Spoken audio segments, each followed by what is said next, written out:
சாய்ராம் வணக்கம்.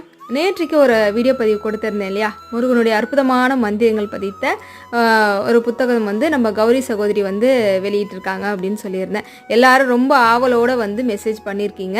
அதில் ஒரு சகோதரி நான் மெசேஜ் பண்ணியுமே அவங்க இன்னும் ரிப்ளை பண்ணவே இல்லைங்க அப்படின்னு வருத்தப்பட்டீங்க. எல்லாரும் ஒரே நேரத்தில் ஃபோன் பண்ணுறீங்க, மெசேஜ் பண்ணால் உடனே எப்படிங்க ரிப்ளை கிடைக்கும்? அதனால் ஒரு 2 நாள் வெயிட் பண்ணுங்கள். கண்டிப்பாக நீங்கள் உங்கள் எல்லாருக்குமே புத்தகம் உண்டு. புத்தகத்தோடைய ரேட் பார்த்தீங்கன்னா 40 ரூபா. ஸோ நீங்கள் அவங்கள கான்டாக்ட் பண்ணி நீங்கள் கேட்டு உங்களுக்கு எத்தனை புத்தகம் வேணாலும் நீங்கள் தாராளமாக வாங்கிக்கலாம். அவங்களுடைய நம்பர் வேணால் இன்னொரு தடவை இந்த ஷார்ட் வீடியோவில் நான் கமெண்ட் பாக்ஸில் பின் பண்ணுறேன். தேவைப்படுறவங்க கண்டிப்பாக அவங்களுக்கு வாட்ஸ்அப் பண்ணுங்கள். முதல்ல வாட்ஸ்அப் பண்ணி கொஞ்சம் வெயிட் பண்ணிங்கன்னா அவங்க உங்களுக்கு ரிப்ளை பண்ணி உங்களுக்கு எத்தனை புத்தகம் வேணும் என்ன இதுன்னு கேட்டு உங்களுக்கு கண்டிப்பாக அவங்க அந்த புத்தகம் உங்களுக்கு கொடுப்பாங்க. ஸோ கொஞ்சம் வெயிட் பண்ணியிருந்து வாங்குங்க. ஆனால் அருமையான புத்தகம், கண்டிப்பாக எல்லாரும் வாங்கி படிக்க வேண்டிய முருகனுடைய மந்திரம். வெற்றிவேல் முருகனுக்கு அரோகரா.